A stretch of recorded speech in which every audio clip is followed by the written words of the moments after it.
கலைஞர் கலைஞர் கருணாநிதி அப்படின்ற ஒரு பேரை பற்றி இவங்க எல்லாத்துக்கும் தெரியும்னு நினைக்கிறேன். நான் குழந்தையில் இருக்கப்பலேருந்து நான் கேட்டுகிட்டு இருந்த பேர். என்னோடய ஃபஸ்ட்டு அரசியல்வாதி, அரசியல் பொலிட்டீஷியன் அப்படின்னு வரப்போ எனக்கு தெரிஞ்ச முதல் பெயர் கலைஞர் கருணாநிதி. அப்போலாம் எங்கள் வீட்டில் டிவி கூட கிடையாது.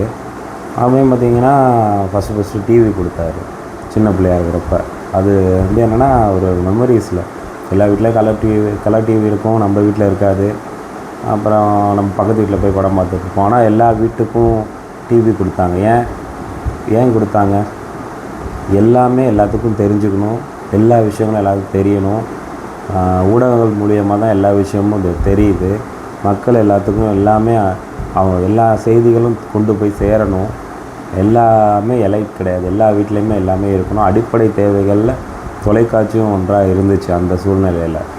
அப்போ பக்கத்து வீட்டுக்கு போய் படம் பார்க்குறது, ஒரு தெருவுலையே பார்த்திங்கன்னா ஒரே ஒரு டிவி தான் இருக்கும், அங்கே தான் போய் பார்ப்போம். அந்த மாதிரிலாம் இருந்துச்சு. அதெல்லாம் உடைச்சாங்க. அதே மாதிரி பார்த்திங்கன்னா எங்கள் அப்பாவே ஒரு ஓல்டு மிதிவண்டியில் தான் போயிட்டுருப்பாங்க, சைக்கிள். அப்போ வந்துட்டு பார்த்திங்கன்னா எனக்கு ஒரு சைக்கிள் கொடுத்தாங்க ஸ்கூலில் இருக்கப்போ. அந்த இலவச ஏளனமாக பேசலாம், அந்த இலவசமாக பயனடைஞ்சவன் நான்.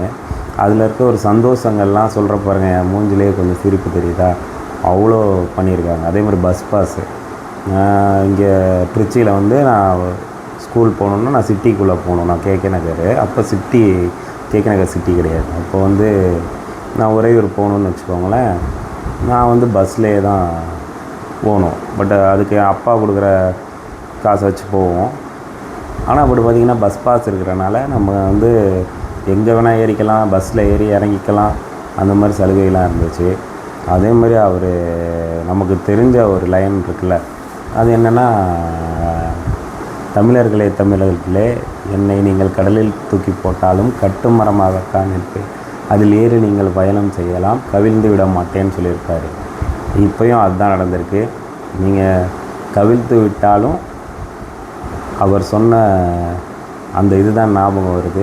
இப்போ அதில் ஏறி நீங்கள் பயணம் செய்யலாம், யாரையுமே கவிழ்த்துற மாட்டாங்க. திமுக என்றைக்குமே அப்படி தான்.